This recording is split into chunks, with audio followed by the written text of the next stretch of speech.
സംഭവത്തിൽ അന്വേഷണം ആവശ്യപ്പെട്ട മലപ്പുറത്തെ ഒരു പൊതുപ്രവർത്തകൻ വിജിലൻസിനെ സമീപിച്ചു കഴിഞ്ഞു.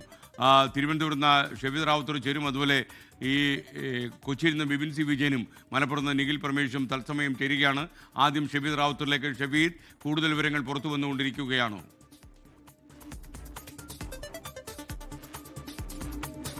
ഉറപ്പായിട്ടും, കാരണം ഞെട്ടിക്കുന്ന ചില വിവരങ്ങൾ കൂടി കായിക വകുപ്പിന്റെ റിപ്പോർട്ടിൽ ഉണ്ട്. അതായത് മുഖ്യമന്ത്രിക്ക് കൈമാറിയ റിപ്പോർട്ടിൽ ഉണ്ട് എന്നുള്ളതാണ്. കായിക വകുപ്പ് സ്പെഷ്യൽ സെക്രട്ടറിയാണ് റിപ്പോർട്ട് പരിശോധിച്ച് തയ്യാറാക്കിയത്. ഒരു മാസത്തെ രഹസ്യ പരിശോധന അടക്കമുള്ള കാര്യങ്ങളാണ് പൂർത്തിയാക്കിയത്. ഇതിൽ പറയുന്ന ഏറ്റവും പ്രധാനപ്പെട്ട കാര്യം, അങ്ങനെ ഒരു ഇടപാടിന്, അതായത് മെസ്സിയെയും അർജന്റീന ടീമിനെയും കേരളത്തിലേക്ക് എത്തിക്കാനുള്ള വ്യാജ നീക്കത്തിന് പിന്നിൽ ഒരു അവിശുദ്ധ കൂട്ടുകെട്ട്, മുൻ സർക്കാരും അതേപോലെ സ്പോൺസറും തമ്മിൽ ഒരു അവിശുദ്ധ കൂട്ടുകെട്ട് ഉണ്ടായിട്ടുണ്ട്. അതിന്റെ കാരണങ്ങളും അക്കമിട്ട് നിരത്തുന്നുണ്ട്. താല്പര്യപത്രം ക്ഷണിക്കൽ, പരസ്യ ടെൻഡർ നടപടികൾ, സ്പോൺസർഷിപ്പ്, കൂടാതെ ഈ കമ്പനിയുടെ കമ്പനിയുടെ സാമ്പത്തിക ശേഷി, ഫണ്ടിന്റെ സ്രോതസ് ഉറപ്പിക്കൽ, ഇതൊന്നും നടന്നിട്ടില്ല. സ്റ്റോർ പർച്ചേസ് മാനുവൽ പ്രകാരം ഓപ്പൺ ടെൻഡർ വിളിക്കാതെ റിപ്പോർട്ടേഴ്സ് ബ്രോഡ്കാസ്റ്റിംഗ് കമ്പനി എന്ന് പറയപ്പെടുന്ന കമ്പനിക്ക് മാത്രം സ്പോൺസർ ആവാനുള്ള അവസരം കൊടുത്തതിലടക്കം ഇത്തരത്തിലുള്ള അവിശുദ്ധ കൂട്ടുകെട്ടിന് കാരണമാണ് എന്നുള്ളത് കൃത്യമായി തന്നെ ചില കാര്യങ്ങൾ പഠിച്ചു തന്നെ ആ റിപ്പോർട്ടിൽ പറയുന്നുണ്ട് എന്നുള്ളതാണ് ഏറ്റവും പ്രധാനപ്പെട്ട കാര്യം. കൂടാതെ വിദേശത്തേക്ക് പണം അയക്കാൻ ഏതാണ്ട് 15 കോടി US$ വിദേശത്തേക്ക് അയക്കാൻ വേണ്ടി കേന്ദ്ര സർക്കാരിനെയും കബളിപ്പിച്ചു എന്നുള്ള കാര്യം റിപ്പോർട്ടിൽ പറയുന്നുണ്ട്. അതായത് നടക്കാത്ത ഒരു കളിക്ക് വേണ്ടി സംസ്ഥാന സർക്കാരിനെ കൊണ്ട്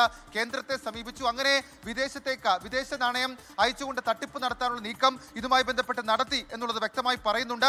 ഈ കേന്ദ്ര സർക്കാരിന് കേരളം അയച്ച കത്ത് ഫയലിലെ വസ്തുതകൾക്ക് നിരക്കാത്തതും ആവശ്യമായ രേഖകളുടെ പിന്തുണയില്ലാത്തതുമായിരുന്നുവെന്ന് ഈ റിപ്പോർട്ടിൽ വ്യക്തമാക്കുന്നു എന്നുള്ളതാണ് ഏറ്റവും പ്രധാനം. ഇനി ഗൗരവപ്പെട്ട, വളരെ പ്രധാനപ്പെട്ട മറ്റൊരു കാര്യം, അത് എന്താണ് ഈ നീക്കത്തിന്റെ ലക്ഷ്യമെന്ന് ചോദിച്ചാൽ, വിദേശ നാണ്യം ഇന്ത്യക്ക് പുറത്തേക്ക് കടത്തലായിരുന്നു എന്നുള്ളത് കണ്ടെത്തലായി റിപ്പോർട്ടിൽ പറയുന്നുണ്ട്.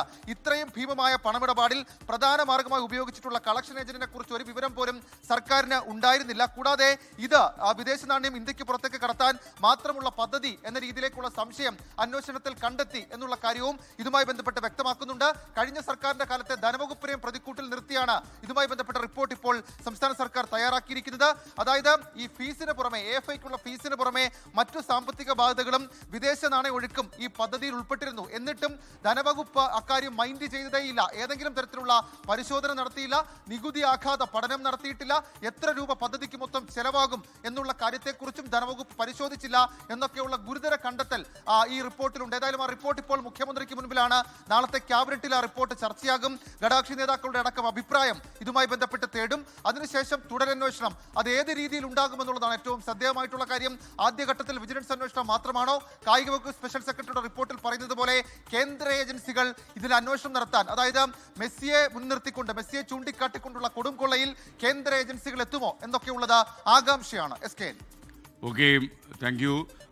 കൂടുതൽ നടപടികൾ വരുന്നു എന്നാണ് നമ്മൾ മനസ്സിലാക്കുന്നത്. നാളത്തെ മന്ത്രിസഭാ യോഗത്തിൽ ഇതിൻ്റെ തീരുമാനം ഉണ്ടാകും എന്നാണ് നമുക്ക് വിവരം. കായിക സെക്രട്ടറിയുടെ അന്വേഷണത്തിൻ്റെ അടിസ്ഥാനത്തിലുള്ള റിപ്പോർട്ട് മുഖ്യമന്ത്രിയുടെ പരിഗണനയിൽ ഇരിക്കുകയാണ് ഇപ്പോൾ. മാത്രമല്ല, അർജന്റീന ഫുട്ബോൾ അസോസിയേഷന് അന്നത്തെ കായിക മന്ത്രി ഡയറക്റ്റായി മെയിൽ അയച്ചു എന്ന വാർത്ത കൂടി പുറത്തു വന്നു. ആ മെയിലിൻ്റെ കോപ്പി പുറത്തു വന്നു.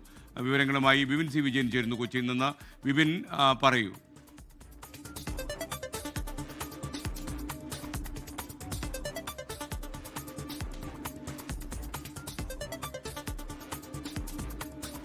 SKN സർവത്ര ചട്ടലംഘനം എന്നുള്ളത് തന്നെ നിസ്സംശയം പറയാം. കാരണം അർജന്റീനിയൻ ഒരു താരം മെസ്സിയെ കേരളത്തിലേക്ക് കൊണ്ടുവരാനുള്ള ഒരു ശ്രമം നടക്കുന്നു. അതിന്റെ പിന്നിൽ ഒരു സർക്കാർ സിസ്റ്റങ്ങൾ എന്ത് ചെയ്തു എന്നുള്ളൊരു ചോദ്യമാണ് ഇതെല്ലാം തന്നെ പുറത്തു വരുമ്പോൾ ബാക്കിയാകുന്നത്. ഒരു സ്പോൺസർക്ക് എല്ലാം വിട്ടുകൊടുത്തുകൊണ്ട്, അല്ലെങ്കിൽ കായിക മന്ത്രി നേരിട്ട് ഇടപെടൽ നടത്തുന്നു.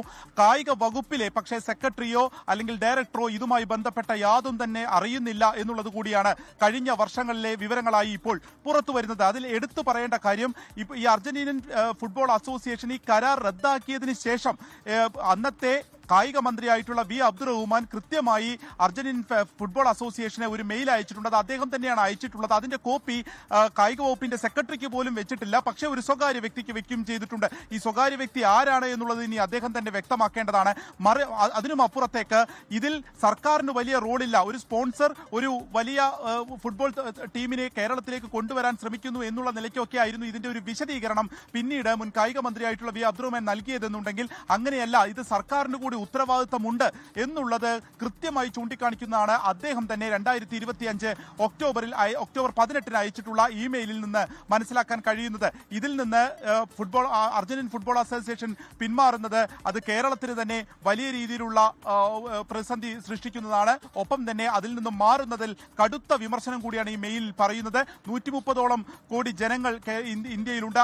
അത്രയും ആളുകളുടെ പ്രതീക്ഷ കാത്തു സൂക്ഷിക്കേണ്ട ഒരു കടമ ഉണ്ട് അർജന്റീൻ ഫുട്ബോൾ അസോസിയേഷന്. അതൊന്നും തന്നെ പാലിച്ചിട്ടില്ല. ഇതിൽ നിന്നും പിന്മാറുന്നത് ചട്ടലംഘനമാണ്. ഇത് ഒരു സർക്കാർ സിസ്റ്റത്തിൽ നിന്ന് തന്നെയാണ് ഇത് അയച്ചിരിക്കുന്നത്. ഒപ്പം തന്നെ ഇതിൽ സർക്കാരിന്റെ കൃത്യമായിട്ടുള്ള പങ്കുണ്ട് എന്നുള്ള നിലയ്ക്ക് തന്നെ അദ്ദേഹം ഇമെയിൽ ചെയ്യുന്നു. അതല്ലെങ്കിൽ ഒരു സ്പോൺസറുടെ മാത്രം ഇടപെടൽ എന്നുള്ള നിലയ്ക്കല്ല ഇതിൽ അദ്ദേഹത്തിന്റെ ഒരു വരി പോലും എടുത്ത് കാണിക്കാവുന്നത്. അപ്പോൾ അദ്ദേഹത്തിന് മറ്റെന്തായിരുന്നു ഇതിൽ ഇത്ര താല്പര്യം എന്നുള്ളത് കൂടിയാണ് വിശദീകരിക്കേണ്ടത്. S K. ഓക്കെ, ഇപ്പോൾ വിപിൻ സി വിജയനാണ് വിവരങ്ങൾ നൽകിയത്. നമ്മുടെ അന്നത്തെ കായിക മന്ത്രി ബി അബ്ദുറഹ്മാൻ അർജന്റീന ഫുട്ബോൾ അസോസിയേഷന് ഡയറക്റ്റായി മെയിൽ അയച്ചു. അവർ കരാർ റദ്ദ് ചെയ്യുന്നു എന്ന് അറിയിച്ചതിന് ശേഷം എന്തായാലും ഈ മലപ്പുറത്ത് നിന്നൊരു പൊതുപ്രവർത്തകൻ ഇതിൽ കൂടുതൽ അന്വേഷണം ആവശ്യപ്പെട്ടു എന്നാണ് കരുതുന്നത്. ഒരു പരാതി അദ്ദേഹം കൊടുത്തു എന്ന് പറയുന്നു. നിഖിൽ പ്രമേഷ്, ആരാണ് ഇപ്പോഴത്തെ പരാതിയുമായി രംഗത്ത് വന്നിരിക്കുന്നത്? എന്താണ് അതിൻ്റെ വിശദാംശങ്ങൾ? Good morning. മലപ്പുറത്തെ ആളുകളാണ് ഏറ്റവും കൂടുതൽ ഇതിൽ കബളിപ്പിക്കപ്പെട്ടത്. കാരണം മലപ്പുറത്ത് വെച്ചൊരു ഗംഭീരമായ റോഡ് ഷോ സംഘടിപ്പിക്കുമെന്നൊക്കെയായിരുന്നു ഇവരുടെ വീഡിയോയിലൂടെയൊക്കെ പുറത്തിറക്കിയിരുന്നത്. ഇതിന്റെ പേരിൽ ഒരുപാട് ക്ലബ്ബുകളൊക്കെ ഇതിനു വേണ്ടി തയ്യാറെടുക്കുകയും കുട്ടികളെ പരിശീലിപ്പിക്കുകയും ഒക്കെ ചെയ്തിരുന്നു. അങ്ങനെ വലിയ ക്രമക്കേട് ജില്ലയിൽ തന്നെ നടന്നിട്ടുണ്ട് എന്നുള്ള കാര്യത്തിൽ യാതൊരു സംശയമില്ല. ഈ സാഹചര്യത്തിലാണ് പൊതുപ്രവർത്തകനായിട്ടുള്ള MT മുർഷിദ് ഇപ്പോൾ വിജിലൻസിന് പരാതി നൽകാൻ തയ്യാറെടുക്കുന്നത്. പരാതിയുടെ മുഴുവൻ വിശദാംശങ്ങളും ഇപ്പോൾ അദ്ദേഹം ശേഖരിച്ചു വെച്ചിട്ടുണ്ട്. എന്താണ് ഇപ്പോൾ ഇങ്ങനെ ഒരു പരാതി നൽകാനുള്ള പ്രധാനപ്പെട്ട കാരണം എന്താണ്? ഇതിൽ പ്രധാനപ്പെട്ട കാര്യം എന്ന് പറഞ്ഞാൽ നമ്മൾ സർക്കാരിന്റെ പ്രവർത്തനങ്ങൾ എന്ത് ചെയ്യാണ്, അവർ ദുരുപയോഗം ചെയ്യാണ്. ഒരു എക്സാമ്പിൾ പറയുകയാണെങ്കിൽ നമ്മൾ ഈ ഒരു മെസ്സിയെ കേരളത്തിലേക്ക് കൊണ്ടുവരാമെന്ന് പറഞ്ഞിട്ട് എന്ത് ചെയ്യും, ഈ കായിക പ്രേമികൾക്ക് വളരെയധികം പ്രതീക്ഷയായിരുന്നു കൊടുത്തിട്ടുണ്ടായിരുന്നത്. അത് വെച്ച് കഴിഞ്ഞാൽ അതുപോലെ തന്നെ നമുക്ക് പറയാനുള്ള പ്രധാനപ്പെട്ട ഒരു കാര്യം എന്ന് പറഞ്ഞാൽ നമ്മുടെ കേരളത്തിൽ വികസനം കൊണ്ടുവരാതെ, ഈ കായിക മേഖലയിൽ വികസനം കൊണ്ടുവരാതെ നമ്മൾ കേരളത്തിലേക്ക് മറ്റു ആളുകൾ കൊണ്ടുവരികയാണ്. ഇതിൽ പ്രധാനപ്പെട്ട വിഷയം എന്ന് പറഞ്ഞാൽ 128 കോടി രൂപയാണ് നമ്മൾ കഴിഞ്ഞ ദിവസം നമ്മൾ കായിക വകുപ്പിന്റെ റിപ്പോർട്ട് പ്രകാരം 128 കോടി രൂപയാണ് ഇതിൽ ചെലവ് വന്നിട്ടുള്ളത്. ഇതുമായി ബന്ധപ്പെട്ടുള്ള കാര്യങ്ങൾ. അപ്പോൾ ആ ഒരു നഷ്ടത്തിൽ വന്നിട്ടുണ്ട്. അപ്പോൾ ഇതിൽ പ്രധാനപ്പെട്ട അതുപോലെ തന്നെ പ്രധാനപ്പെട്ട ഒരു കാര്യം എന്ന് പറഞ്ഞാൽ ടെൻഡർ വിളിച്ച വിഷയമായി വന്നിട്ട് റിപ്പോർട്ടർ എന്ന ടീമിനാണ് എന്ത് ചെയ്തിട്ടുള്ളത്, ടെൻഡർ വിളിച്ചിട്ട്. അപ്പോൾ സർക്കാർ സുതാര്യമായ രീതിയിലേക്ക് അല്ലാതെ അവർക്ക് ഇഷ്ടപ്പെട്ട ആളുകൾക്കാണ് ഇതിന് ടെൻഡർ കൊടുത്തിട്ടുള്ളത്. അപ്പോൾ നമ്മളൊക്കെ ഇതിൽ ആഗ്രഹിക്കുന്ന കാര്യം എന്നാൽ നമുക്കൊക്കെ മെസ്സിയെ കാണാനും അതുപോലെ തന്നെ ആഗ്രഹങ്ങളുണ്ട്. പക്ഷേ ഇങ്ങനെയൊക്കെ പ്രതീക്ഷകൾ നൽകി ആളുകൾ വിഡ്ഢികളാക്കുകയാണ്. അതുമാത്രമല്ല കൊച്ചി സ്റ്റേഡിയം എടുത്ത വിഷയമായി ബന്ധപ്പെട്ട് കൊച്ചി സ്റ്റേഡിയത്തിൽ മതിൽ പൊളിക്കുകയും അതുപോലെ തന്നെ അതിൻ്റെ പ്രവർത്തനങ്ങൾ അവർ തുടക്കം കുറിച്ചു. അതൊക്കെ എന്ത് ചെയ്യാണ്, ഈ സർക്കാരിനെ മറവിൽ വെച്ചിട്ട് എന്ത് ചെയ്യാണ്, മറ്റു കമ്പനികൾ ഇതുമായി ബന്ധപ്പെട്ട പ്രവർത്തനങ്ങൾ പോവാണ്.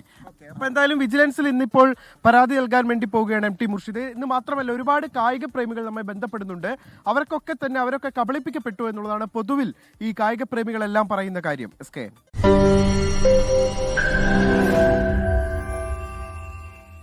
ലോകത്തെവിടെയായാലും ഏത് സമയത്തും 24 വാർത്തകളും ഓഗ്മെന്റഡ് റിയാലിറ്റി പാക്കേജുകളും എക്സ്പ്ലെയിനറുകളും വിശദമായി കാണാൻ ഞങ്ങളുടെ YouTube ചാനൽ നിങ്ങൾക്ക് സബ്സ്ക്രൈബ് ചെയ്യാം.